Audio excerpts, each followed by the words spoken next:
Well, we have one holiday for Martin Luther King, and we have one holiday for Washington, Jefferson, Jackson. Who else? All of those presidents. Adams, everybody. This is the day for presidents, and so the banks are closed and the federal offices are shut down, and you're here watching the 700 Club, and we've got a tremendous program for you. But can you believe what could be the world's most fearsome, destructive weapon? Obama's third term? Not really. That's what Secretary of State John Kerry is saying about global warming. It's been so hot this winter. I don't know where Kerry has been spending his time, but maybe he's so wealthy they have a special house that's all has tropical plants in it, so he feels like he's in the tropics. But the rest of us, it's been cold as the dickens. Well, that's true. And, you know, he's mocking people who don't agree with him on that. The Democratic support for more action on climate change comes, as Pat said, in the middle of one of the coldest winters on record. Ephraim Graham has that story. It's the winter that keeps on giving and giving. A monster storm socked the New England coast this weekend with more than a foot of snow and 50-mile-an-hour winds. I hate it. I wish it was done. And as soon as you clean it, it's back again. And yet another snowstorm is moving through the Midwest today. It will be in the Northeast tonight, and about a dozen states are under winter weather warnings or advisories. This is not the New England of my childhood. It's a cold, harsh, frostbitten awfulness.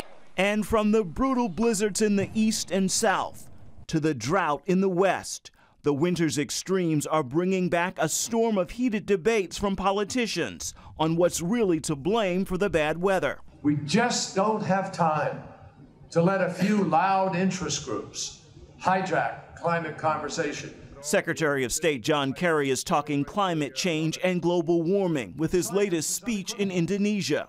He and leading Democrats point to the weather extremes as proof climate change is taking a toll on the planet. The president sounded his latest alarm in a drought-stricken California. Unless and until we do more to combat carbon pollution that causes climate change, this trend's going to get worse. The president wants to spend $1 billion on climate change, something Congress may not accept, because not everyone is on board with that interpretation of science. Even the president's own Science and Technology Office head, Mr. Holdren, says no one single weather event is due specifically to climate change. So it drives the policy to look at cost-benefit analysis, what we do about it, and the impact that U.S. policy would have in a global environment. Despite the emphasis on global warming by many leaders in Washington, the American people don't consider it an important issue. It ranked 19 out of 20 in a Pew Research survey just last month. Ephraim Graham, CBN News. It's idiocy, and they're laughing at people who go outside and they're freezing. It's the coldest winter, it's the third coldest in the history of America. And we have about 1,450 records broken, and I don't know how many, 10,000 or so flights have been canceled because of the cold. And then they want to spend billions of dollars on account of checking on man-made. Here's the deal, ladies and gentlemen. There's always something behind it. You know, when you see something going on in Washington, there's always an agenda. What is the agenda? The agenda is to take control of industry. Industry provides the plants, the factories that use coal, use natural gas, use oil, etc. And if we can control it in the name of this climate change, then the socialists will have one more victory. They're trying to take over medicine and health care. The next thing is to try to take over all of the plants and the manufacturing of the world. That's what these globalists want. It's a socialist agenda. It's got nothing to do with climate. It has to do with their agenda. The truth is, it's hotter now on Mars. Mars doesn't have SUVs. Mars doesn't have factories belching smoke. Mars has the sun, and the sun changes, and because of the activity of the sun, we get colder or hotter on these various planets that are in our solar system.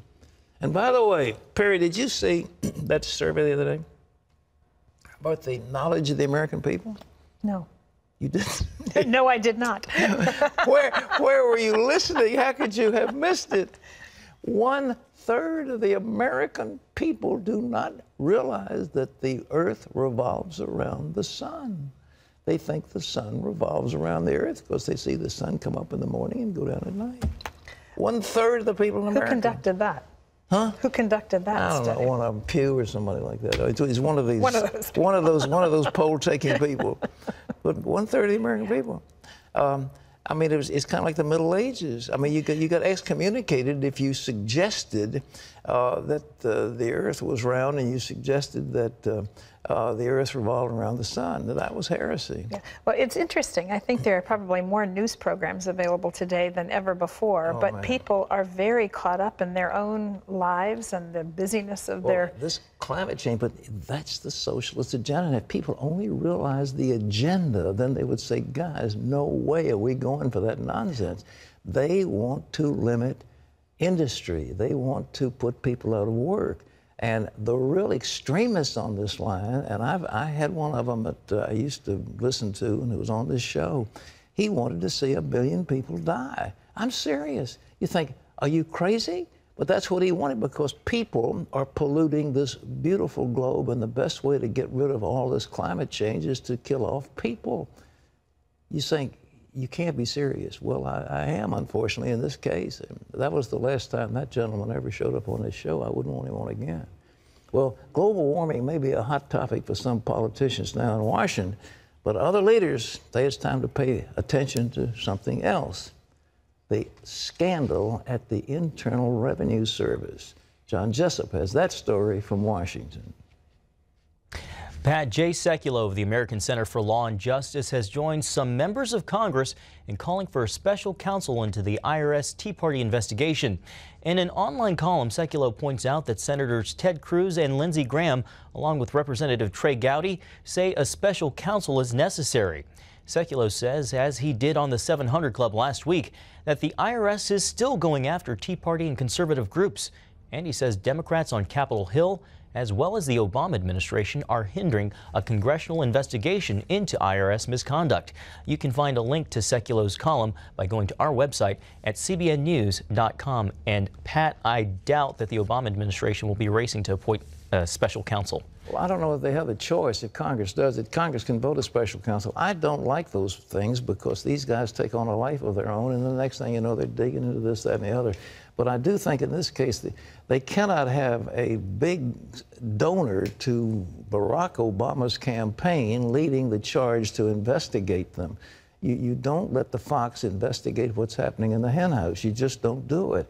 And there is scandal, and the president went on national television to say there's not a scintilla of evidence about any wrongdoing in the IRS, and yet you've got the head of the exec branch pleading the Fifth Amendment to keep from incriminating herself. I mean, the whole thing is terrible. And yes, they need a counsel. By the way, I have a little thing in my ear, and a guy talks to me, and he said, you were wrong. You shouldn't have people telling you you're wrong, but you do. Okay. It wasn't 1/3. It was 25% of the people who didn't know that the Earth revolved around the sun. And I'm told it wasn't Pew, it was the National Science Foundation that did that study. So now I'm corrected. You stand corrected. Isn't it nice? I'll sleep better tonight. I know you will, Terry. I was worried about it. This is, what do they, Fox is fair and balanced, and we're confused and straighten it out. Okay, John. Pat, it happens to the best of us. A Pennsylvania woman says she has killed at least 22 people from Alaska to North Carolina in the last 6 years as part of her involvement in a satanic cult. 19-year-old Miranda Barber and her husband are charged with killing a man they met through Craigslist.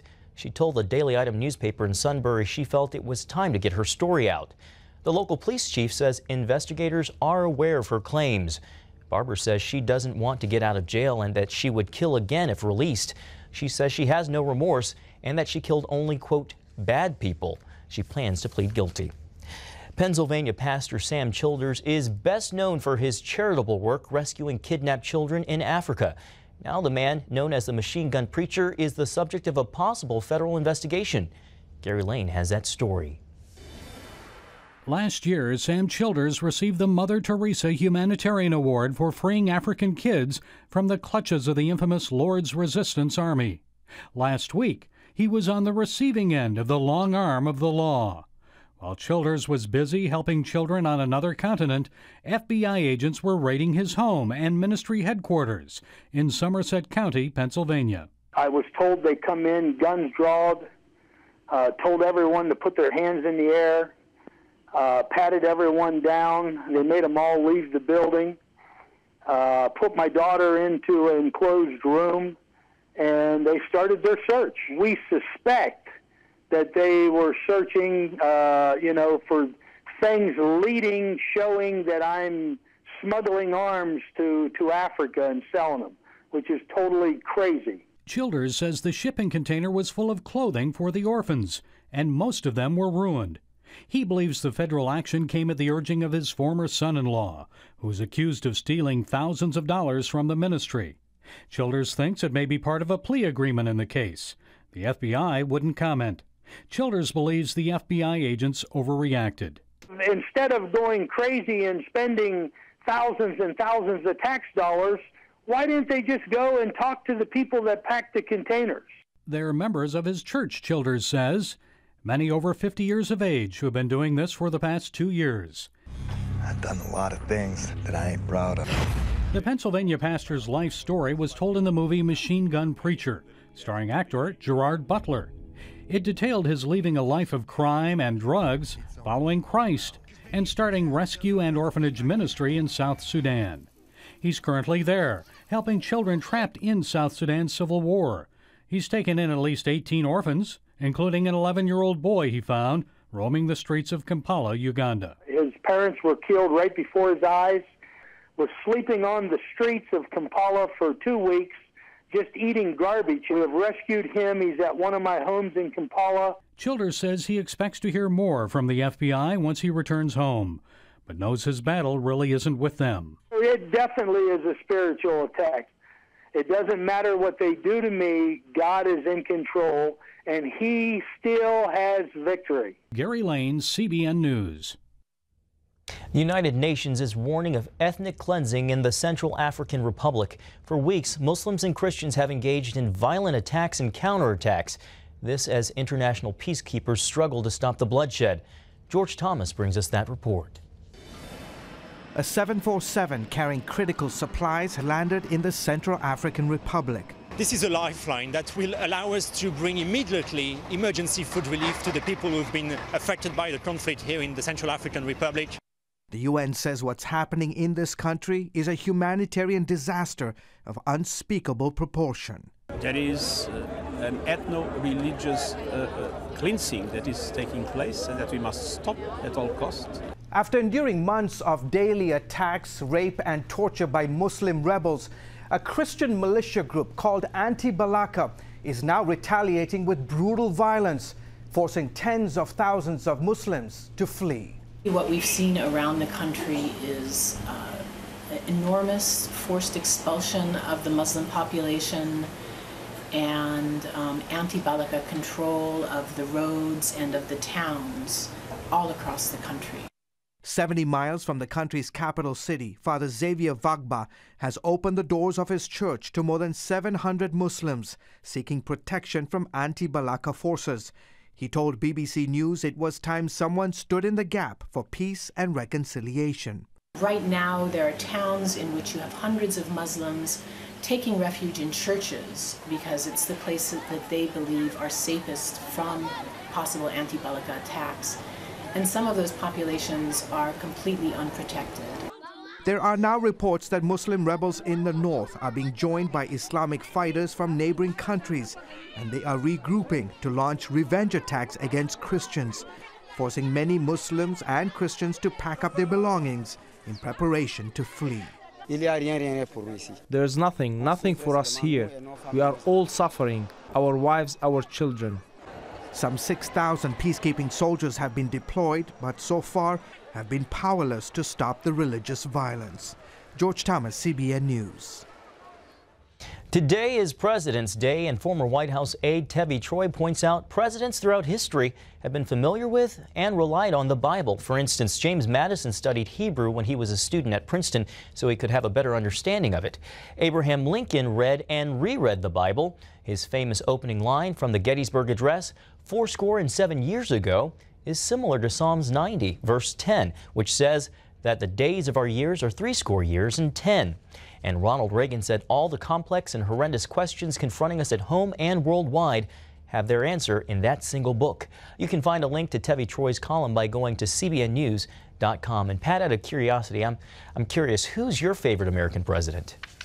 I think it's probably George Washington, but I think Abraham Lincoln would be second. Washington was a commanding person of impeccable integrity and great strength, and Abraham Lincoln was a person of great eloquence, humility, and led us through one of the most difficult times in America's history. So the two of them came out of war and became our heroes. So that's who I would pick as the two tops. Somebody might like somebody else, but I like them. I agree. Yeah, I agree. Two amazing men. The Islamic group Hamas recently celebrated the graduation of 13,000 teenagers from a terrorist training program. The camps are called Pioneers of Liberation, where students grades 10 through 12 undergo weapons training, first aid, self-defense, and classes on identifying Israeli spies. At the graduation ceremony, Hamas's prime minister encouraged women to engage in terrorist operations and follow in the footsteps of female suicide operatives. CBN News has reported on similar jihad summer camps in Gaza that encourage Palestinian children to violently take back their homes from Israel. You can find a link to that story on our website at cbnnews.com. The CBN TV program Turning Point is reaching millions of viewers throughout Africa, Europe, and the Caribbean. It's CBN's most watched program with an audience of 71 million people. Now Turning Point's Facebook page is engaging more than 25,000 people each week. They ask for prayer and need answers to questions after they've watched the show. One viewer says, "I have no doubt at all but to fully believe that you've been sent by God the Father to reach out to a dying, lonely soul like myself." You can find out more about what CBN is doing around the world by logging on to cbn.com/international.